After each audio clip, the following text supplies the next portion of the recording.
Halo semuanya, perkenalkan nama lengkap saya Lovisa Putri Ratukan. Saya dari Prodi PGST kelas 4E dengan NIM 23011400062. Di video kali ini, saya akan mereview kembali materi tentang teori belajar dan penerapannya dalam pembelajaran matematika di sekolah dasar.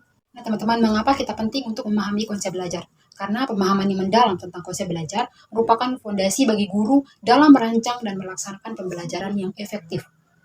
Tanpa pemahaman yang baik, guru mungkin akan mengalami kesulitan dalam memilih metode pembelajaran yang tepat dan mengarahkan siswa untuk mencapai hasil belajar yang optimal. Kita masuk pada materi yang pertama, yaitu apa itu belajar. Nah, belajar adalah kunci utama dari setiap usaha pendidikan. Menurut Gini, belajar merupakan suatu proses di mana suatu organisme berubah perilakunya sebagai akibat pengalaman. Perubahan ini menyangkut perubahan perilaku dalam proses belajar. Nah, hakikat belajar itu sendiri adalah perubahan tingkah laku yang terjadi secara sadar, fungsional, positif dan aktif, permanen, bertujuan atau terarah, dan mencakup seluruh aspek tingkah laku. Belajar harus memungkinkan terjadinya perubahan perilaku pada diri individu, tidak hanya pada aspek pengetahuan, tetapi juga meliputi aspek dan nilai serta keterampilan. Nah, belajar, dalam arti yang paling sederhana adalah proses yang menghasilkan perubahan perilaku. Perubahan ini bisa berupa perubahan dalam cara berpikir, merasakan, ataupun bertindak. Tidak semua perubahan perilaku merupakan hasil dari belajar. Perubahan yang terjadi akibat kecelakaan atau pengaruh lingkungan tidak dianggap sebagai hasil belajar. Nah, contohnya seperti ketika seorang anak yang belajar mengendarai sepeda. Nah, di situ anak tersebut akan mengalami perubahan perilaku dari yang tidak bisa mengendarai sepeda, dia akan menjadi bisa mengendarai sepeda. Nah, perubahan ini terjadi karena mereka mendapatkan pengalaman melalui latihan dan interaksi dengan sepeda tersebut. Materi yang kedua yaitu ciri-ciri belajar. Ciri-ciri belajar yang pertama yaitu kesadaran, yang dimana belajar melibatkan kesadaran diri. Seorang yang belajar biasanya menyadari bahwa mereka sedang mengalami perubahan dalam diri mereka, seperti peningkatan pengetahuan, perkembangan keterampilan, ataupun perubahan sikap. Contohnya seperti seorang anak yang belajar membaca akan menyadari bahwa mereka dapat memahami kata-kata yang sebelumnya tidak mereka mengerti. Ciri yang kedua yaitu fungsional. Perubahan yang terjadi dalam belajar bersifat fungsional, artinya perubahan tersebut berguna untuk menghadapi situasi atau tantangan baru di masa depan. Contohnya seperti seorang anak yang belajar tentang konsep penjumlahan dan pengurangan, dia akan dapat menggunakan keterampilan tersebut untuk menyelesaikan soal cerita matematika dan menghitung uang yang di toko. Ciri yang ketiga yaitu positif, yang dimana perubahan dalam belajar umumnya bersifat positif, artinya perubahan tersebut mengarah pada peningkatan kemampuan, pengembangan pribadi, atau penyesuaian diri yang lebih baik. Contohnya seperti seorang siswa yang belajar menyelesaikan soal matematika dengan tepat, itu mungkin juga mengembangkan sikap positif dan percaya diri dalam menghadapi tantangan matematika di masa depan. Ciri yang keempat yaitu permanen, yang dimana perubahan dalam belajar bersifat relatif permanen, artinya perubahan tersebut tidak mudah hilang dan dapat bertahan dalam jangka waktu yang cukup lama. Contohnya, seorang anak yang belajar membaca di masa kecil, ia mungkin akan tetap mampu membaca sampai dewasa karena sudah dilatih dari ia masih kecil. Ciri yang kelima yaitu bertujuan, yang dimana belajar tidak terjadi secara spontan. Seseorang biasanya memiliki tujuan tertentu saat belajar. Tujuan ini bisa berupa mendapatkan pengetahuan baru, meningkatkan keterampilan, memecahkan masalah, ataupun mencari tujuan personal. Contohnya, seorang siswa mungkin belajar matematika karena ingin mendapatkan nilai bagus dalam ujian, memahami konsep matematika yang sulit, atau menggunakan matematika untuk memecahkan masalah di kehidupan sehari-hari. Ciri yang keenam yaitu menyeluruh. Belajar tidak hanya melibatkan perubahan pengetahuan, tetapi juga perubahan dalam sikap, nilai, dan keterampilan. Contohnya, seorang siswa yang belajar tentang persamaan linear mungkin juga belajar tentang pentingnya berpikir sistematis dan memecahkan masalah. Dan juga yang mungkin mengembangkan sikap positif dan tekun dalam menghadapi tantangan. Materi yang berikut yaitu tujuan belajar, yang dimana tujuan belajar merupakan acuan bagi guru dalam merancang pembelajaran. Tujuan belajar membantu guru untuk menentukan materi pelajaran, metode pembelajaran, dan penilaian yang sesuai untuk membantu siswa mencapai hasil belajar yang diinginkan. Tujuan belajar ini dibagi menjadi 3 ranah, yaitu yang pertama ranah kognitif. Ranah ini berkaitan dengan kemampuan berpikir, memahami konsep, dan memecahkan masalah. Contoh tujuannya yaitu memahami konsep penjumlahan dan pengurangan bilangan bulat. Nah, langkah-langkah yang harus diambil yaitu yang pertama, memulai dengan contoh konkret yang dimana guru dapat menggunakan benda-benda nyata seperti balok untuk membantu siswa memahami konsep penjumlahan dan pengurangan. Langkah yang kedua yaitu menggunakan model semi konkret, yang dimana guru dapat menggunakan gambar atau diagram untuk membantu siswa memahami konsep secara visual. Langkah yang ketiga yaitu menerapkan simbol, yang dimana guru dapat memperkenalkan simbol-simbol matematika untuk mewakili penjumlahan dan pengurangan. Yang berikutnya itu melatih dengan soal, yang dimana guru dapat memberikan soal latihan untuk membantu siswa menguasai konsep dan keterampilan yang dipelajari. Langkah yang berikutnya yaitu penilaian, yang dimana guru dapat menilai kemampuan siswa dalam menyelesaikan soal matematika yang melibatkan penjumlahan dan pengurangan bilangan bulat.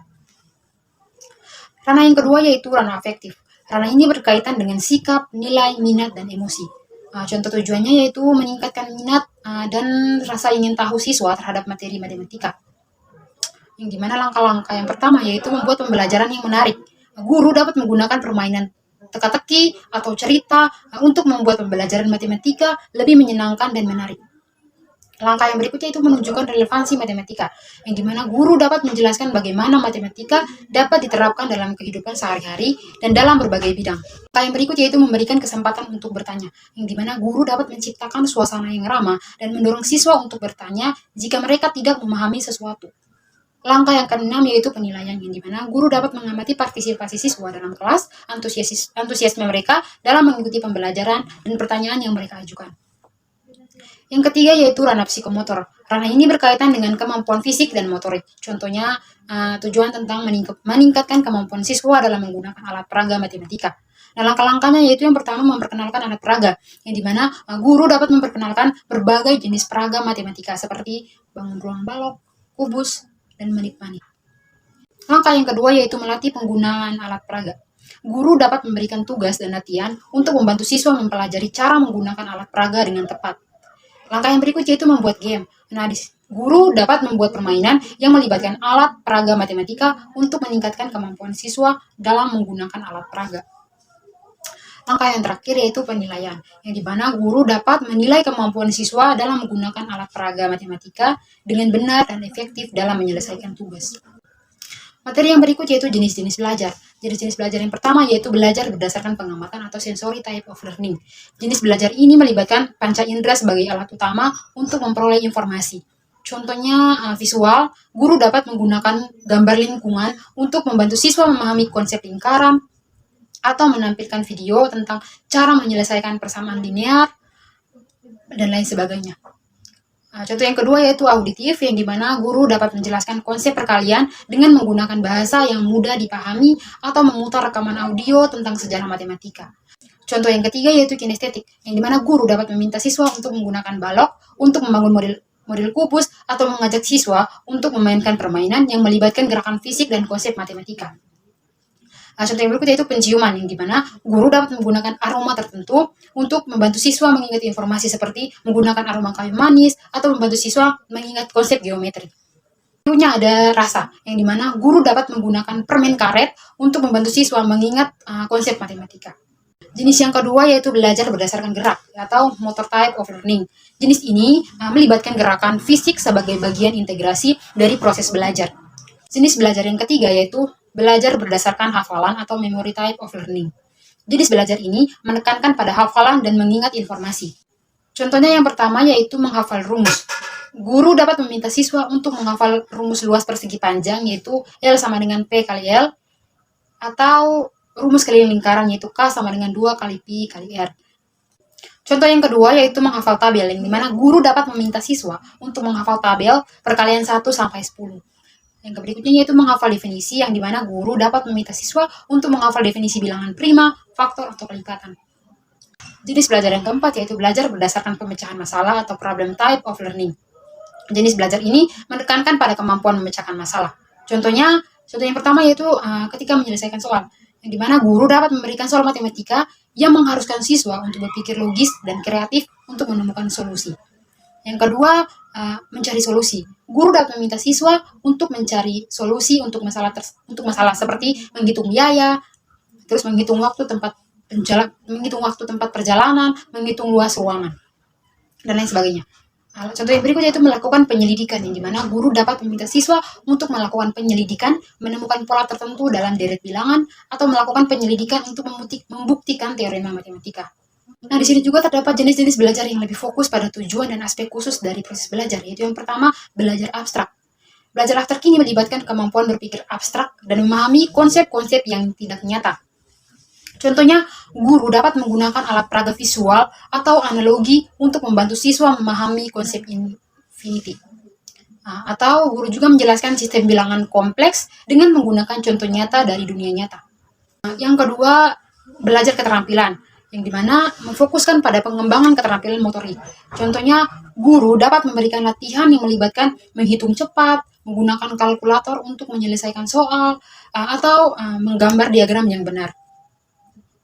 Jenis yang ketiga yaitu belajar sosial.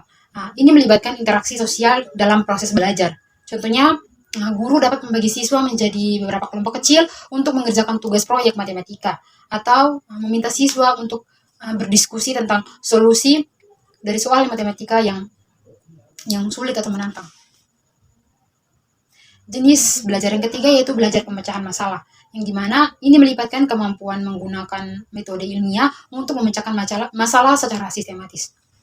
Contohnya seperti guru dapat mengajarkan langkah-langkah pemecahan masalah, seperti memahami masalah, merencanakan solusi, menjalankan solusi, dan mengevaluasi solusi. Jenis yang kelima yaitu belajar rasional, yang dimana ini menekankan pada penggunaan logika atau penalaran dalam proses belajar. Contohnya, guru dapat mengajarkan konsep dedukasi dan induksi, serta memberikan latihan yang melibatkan penalaran logis. Jenis belajar yang keenam yaitu belajar kebiasaan, yang dimana memfokuskan pada pembentukan kebiasaan yang mendukung proses belajar. Contohnya, guru dapat membantu siswa untuk mengembangkan jadwal belajar yang teratur, mengatur lingkungan belajar yang kondusif, dan berlatih fokus selama belajar. Jenis yang ketujuh yaitu belajar apresiasi, yang dimana belajar apresiasi ini menekankan pada kemampuan menghargai keindahan, makna, dan nilai dalam matematika. Contohnya, guru dapat menunjukkan kepada siswa keindahan pola matematika dalam seni dan alam, atau bagaimana menjelaskan konsep matematika dapat diaplikasikan dalam berbagai bidang seperti arsitektur, teknologi, dan ekonomi. Jenis yang kedelapan yaitu belajar pengetahuan atau studi, yang dimana ini memfokuskan pada penyelidikan mendalam terhadap objek pengetahuan tertentu. Contohnya, guru dapat mengajak siswa untuk melakukan penelitian tentang suatu topik matematika, membaca buku atau artikel ilmiah tentang matematika, atau melakukan eksperimen matematika untuk menguji hipotesis. Materi yang berikut yaitu teori dan penerapannya dalam pembelajaran matematika di sekolah dasar. Teori yang pertama yaitu teori Brunner. Jerome S. Brunner dari Universitas Harvard menjadi sangat terkenal dalam dunia pendidikan, umumnya pendidikan matematika. Ia telah menulis hasil studinya tentang perkembangan belajar yang merupakan suatu cara untuk mendefinisikan belajar. Brunner menekankan bahwa setiap individu pada waktu mengalami atau mengenal peristiwa atau benda dalam lingkungannya, menemukan cara untuk menyatakan kembali peristiwa atau benda tersebut di dalam pikirannya, yaitu suatu mental tentang peristiwa atau benda yang dialami untuk dikenalnya. Jerome Brunner ini seorang ahli psikologi pendidikan yang menekankan pentingnya peran pengalaman dalam proses belajar. Teori Brunner dikenal dengan 3 tahap belajar. 3 tahap belajar ini saling berkaitan. Yang pertama ada tahap inaktif atau inaktif. Pada tahap ini, anak belajar melalui pengalaman langsung dengan benda-benda nyata atau peristiwa di sekitarnya. Mereka belajar dengan merasakan, dan berinteraksi langsung dengan objek belajar. Misalnya, anak belajar tentang penjumlahan dengan memanipulasi benda-benda konkret seperti buku, kelereng, atau balok. Guru dapat mengajak anak-anak untuk menghitung jumlah kelereng yang mereka pegang atau mendemonstrasikan penjumlahan dengan balok. Nah, yang kedua yaitu tahap ikonik, yang dimana anak pada tahap ini belajar melalui representasi visual seperti gambar, diagram, atau model. Mereka dapat memahami konsep dengan melihat gambar yang mewakili benda-benda nyata. Misalnya, setelah belajar tentang penjumlahan menggunakan balok, guru dapat menunjukkan gambar yang menggambarkan penjumlahan dengan balok tersebut. Atau guru juga dapat menggunakan gambar buah untuk memperkenalkan konsep pecahan. Yang ketiga, tahap simbolik. Pada tahap ini, anak telah siap untuk belajar melalui simbol dan bahasa matematika. Mereka dapat memahami lambang-lambang matematika seperti angka dan simbol operasi, dan dapat menyelesaikan masalah menggunakan bahasa matematika. Misalnya, setelah memahami konsep penjumlahan melalui benda-benda nyata dan gambar, guru dapat memperkenalkan simbol penjumlahan dan angka. Nah, bagaimana penerapan teori Brunei dalam pembelajaran matematika di sekolah dasar? Nah, penerapannya yaitu misalnya penerapannya dalam pembelajaran penjumlahan di kelas 1 sekolah dasar. Nah, tahap pertama itu tahap inaktif, yang dimana guru menggunakan benda-benda nyata seperti buku. Nah, contoh soalnya itu Tati mempunyai 3 buku dan diberi lagi 2 buku oleh ibunya. Berapa banyak buku Tati sekarang? Itu anak-anak mungkin dapat menghitung buku dengan jari mereka atau memanipulasi buku secara langsung. Misalnya mereka diberi kesempatan untuk mengambil buku sebanyak-banyaknya, entah itu di mana, sesuai dengan soal yang sudah diberikan. Misalnya tadi di soal tadi mempunyai 3 buku, setelah itu diberikan lagi 2 buku oleh ibunya, maka mereka akan mengambil 3 buku, setelah itu menambahkan dengan 2 buku lagi, setelah itu mereka menghitung jumlah seluruh buku yang mereka pegang sekarang. Seperti itu. Tahap yang kedua yaitu tahap konik, yang dimana guru menggunakan model-model semi konkret atau gambar buku untuk model semi abstrak atau diagram untuk mempresentasikan buku. Anak dapat menghitung jumlah buku dalam gambar atau melihat diagram yang menggambarkan penjumlahan. Untuk tahap ini, guru akan menyediakan gambar untuk menunjukkan kepada anak-anak bagaimana konsep penjumlahan. Ketika ada anak-anak yang tidak memiliki buku, mereka bisa langsung melihatnya pada gambar yang telah disediakan oleh guru. Di situ guru akan menampilkan gambar yang dimana terdapat tiga buku ditambah dengan 2 buku dengan simbol penjumlahan, yang dimana dapat membuat siswa untuk lebih mengerti konsep penjumlahan tersebut. Tahap yang ketiga yaitu simbolik, yang dimana guru menggunakan simbol abstrak atau 3+2 untuk menyatakan penjumlahan. Tahap ketiga yaitu simbolik, yang dimana guru menggunakan simbol abstrak yaitu 3+2 untuk menyatakan penjumlahan. Anak dapat menuliskan persamaan penjumlahan dan menyelesaikannya dengan bantuan simbol.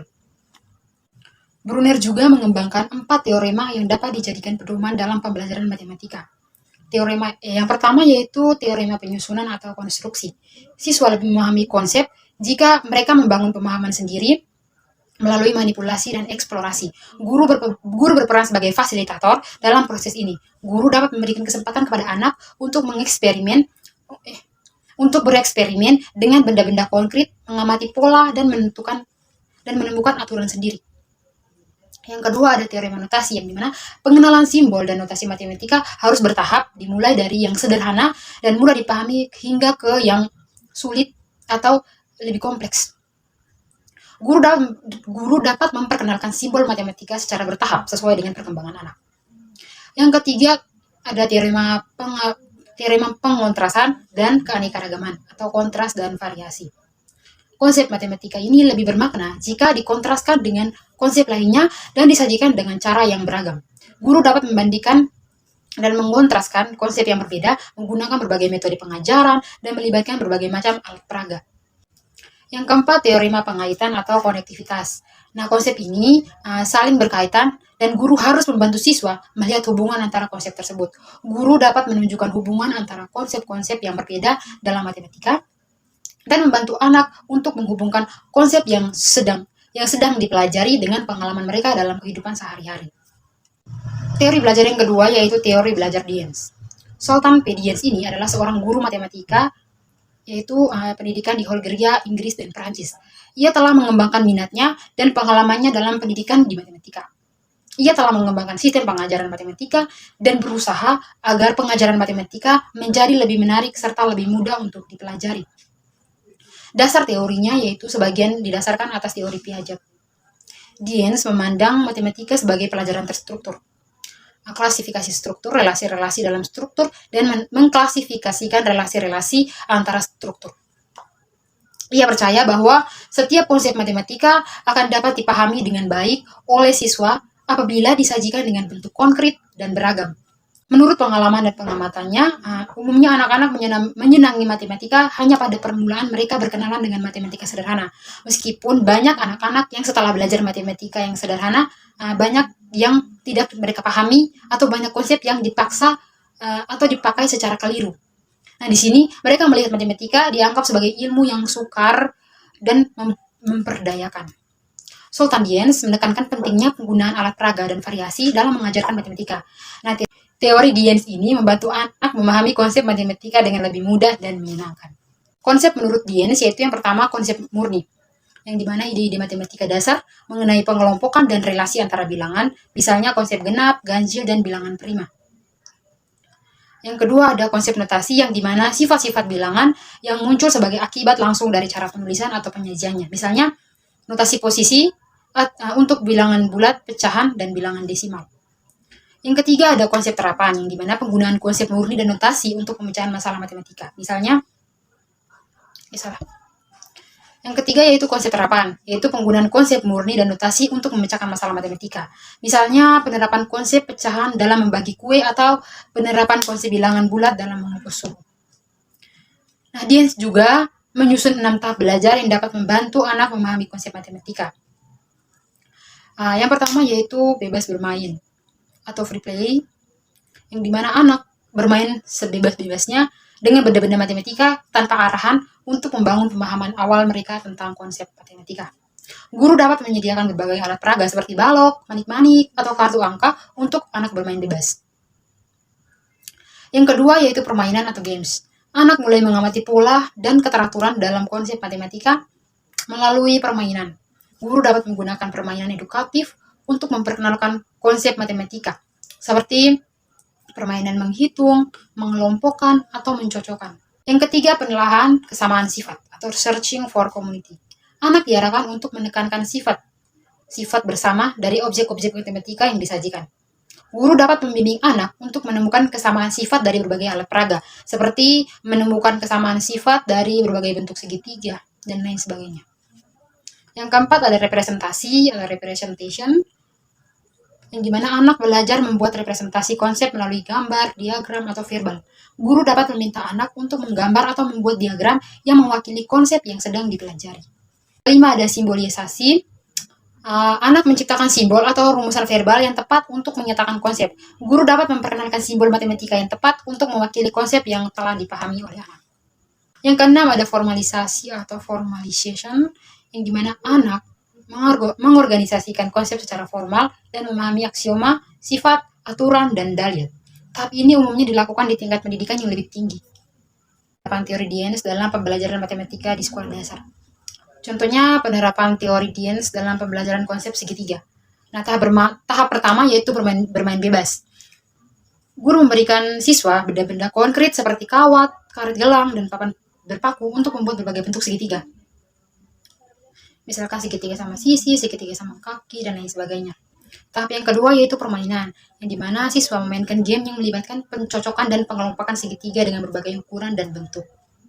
Misalkan segitiga sama kaki disamakan dengan segitiga sama sisi, atau mungkin segitiga sama sisi disamakan dengan segitiga sama sisi, dan lain sebagainya.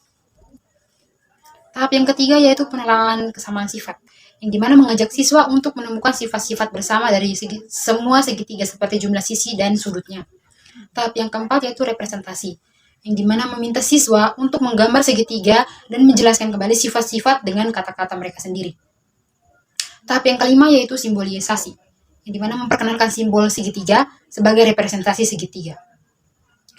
Yang ketiga, teori belajar Van Heel. Van Heel adalah seorang guru matematika bangsa Belanda. Suami istri dan keluarga itu mengadakan penelitian mengenai pembelajaran geometri. Menurut Van Heel, ada 3 unsur utama dalam pengajaran geometri, yaitu ada waktu, materi pengajaran, dan metode pengajaran yang diterapkan. Jika ketiga unsur utama tersebut dilalui secara terpadu, maka akan mendapatkan peningkatan kemampuan berpikir siswa kepada tahapan berpikir yang lebih tinggi.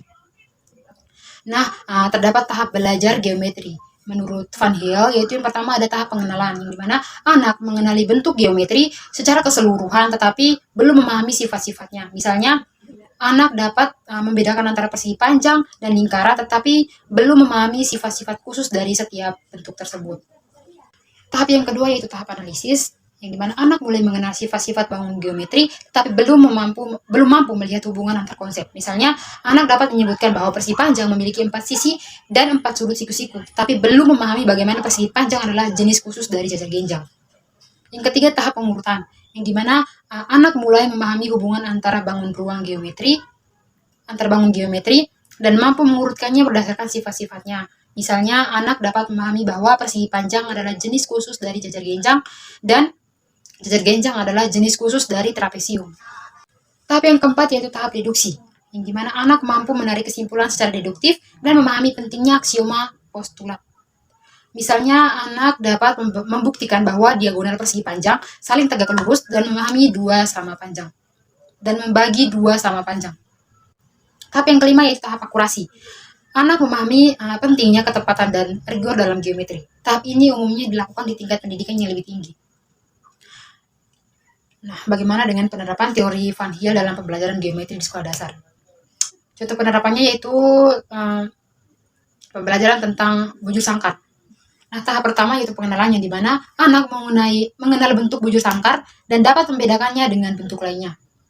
Tahap kedua, analisis, yang dimana anak mulai mempelajari sifat-sifat bujur sangkar seperti keempat sisinya sama panjang dan keempat sudutnya yaitu sudut siku-siku. Tahap yang ketiga yaitu pengurutan, yang dimana anak mulai memahami bahwa bujur sangkar adalah jenis khusus dari persegi panjang dan jajar genjang. Tahap yang keempat yaitu deduksi, yang dimana anak sudah mulai mampu membuktikan teorema tentang bujur sangkar seperti diagonal bujur sangkar saling tegak lurus dan membagi dua sama panjang. Teori belajar yang keempat yaitu teori belajar Brownell dan Van Engen. William Brownell adalah seorang ahli pendidikan matematika yang menekankan pentingnya pemahaman bermakna dalam pembelajaran matematika. Teori belajar Brownell dan Van Engen berfokus pada bagaimana anak memahami konsep matematika dengan baik. Nah, teori ini lebih menekankan pada teori makna. Makna atau meaning teori ini menekankan pentingnya pemahaman bermakna dalam pembelajaran matematika dan menghindari metode hafalan mekanis. Matematika harus dipahami sebagai sistem kuantitatif dan bukan hanya kumpulan fakta yang berdiri sendiri. Yang berikutnya yaitu penerapan teori makna dalam pembelajaran matematika di sekolah dasar. Contohnya pembelajaran penjumlahan dua bilangan dua angka dengan teknik menyimpan di kelas 2 SD. Langkah yang pertama yaitu menggunakan benda-benda konkret untuk membantu anak memahami proses penjumlahan dan konsep menyimpan. Yang kedua, mengajak anak untuk memahami hubungan antara operasi penjumlahan dan konsep bilangan puluhan dan satuan. Langkah yang ketiga yaitu memberikan latihan yang bermakna untuk membantu anak menguasai konsep dan keterampilan. Masuk pada teori yang kelima yaitu teori belajar Gagne, yang dimana Gagne ini adalah seorang ahli psikologi yang mempelajari bagaimana orang belajar. Teori Gagne memberikan kerangka kerja untuk merancang pembelajaran yang efektif. Terdapat beberapa objek matematika menurut Gagne, yaitu yang pertama ada objek langsung. Objek langsung ini yaitu berkaitan dengan operasi, fakta, konsep, dan prinsip. Misalnya, fakta bahwa 2 tambah 2 itu sama dengan 4. Operasi penjumlahan, konsep segitiga, dan prinsip bahwa jumlah sudut adalah segitiga adalah 180 derajat. Yang kedua ada objek tidak langsung, yang dimana kemampuan menyelidiki, memecahkan masalah, disiplin diri, bersikap positif, dan belajar bagaimana belajar itu. Yang kedua objek tidak langsung, yaitu menekankan pada kemampuan menyelidiki, memecahkan masalah, disiplin diri, bersifat positif, dan belajar bagaimana cara belajar yang baik dan benar. Misalnya anak dapat belajar untuk mengidentifikasi masalah, merumuskan strategi untuk memecahkan masalah, dan mengevaluasi solusi mereka. Nah, berikut ada tipe-tipe belajar menurut Gagne, yaitu yang pertama belajar isyarat, yang dimana belajar yang tidak disengaja, seperti sikap positif siswa terhadap matematika karena ucapan guru yang menyenangkan. Yang kedua ada belajar stimulus respons, yang dimana belajar yang disengaja, seperti siswa menyebutkan contoh bilangan bulat negatif setelah guru memberikan penjelasan.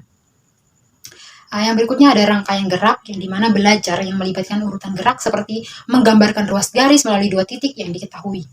Yang berikutnya yaitu rangkaian verbal, yang dimana belajar yang melibatkan urutan pernyataan lisan seperti menjelaskan simbol atau definisi. Tipe belajar yang berikut yaitu belajar membedakan, yang dimana belajar memisahkan rangkaian yang bervariasi seperti membedakan lambang, ruas garis, sinar, dan garis.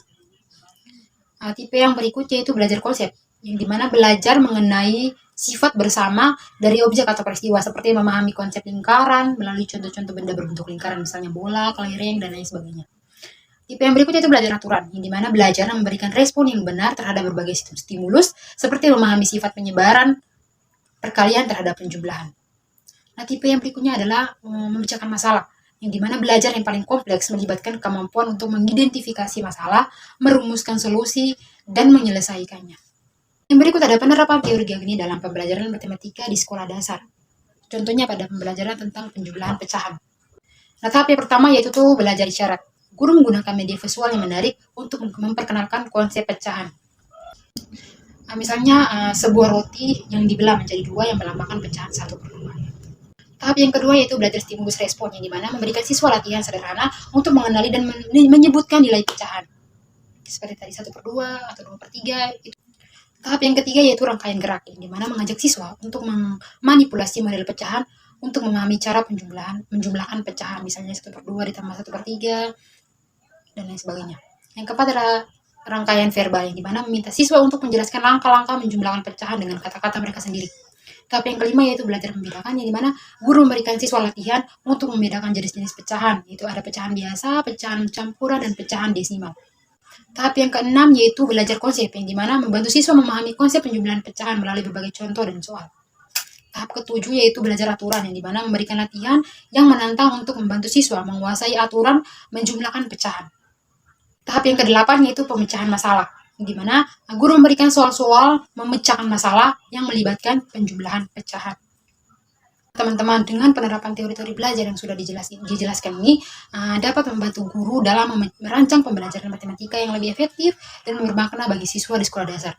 Teori-teori ini memberikan panduan bagaimana anak belajar, tahapan perkembangan mental, dan penggunaan alat peraga dan metode pembelajaran yang tepat. Dengan memahami dan menerapkan teori-teori ini, maka guru dapat membantu anak mengembangkan kemampuan berpikir logis, analitis, dan pemecahan masalah yang kuat. Demikian penjelasan dari saya, sekian dan terima kasih.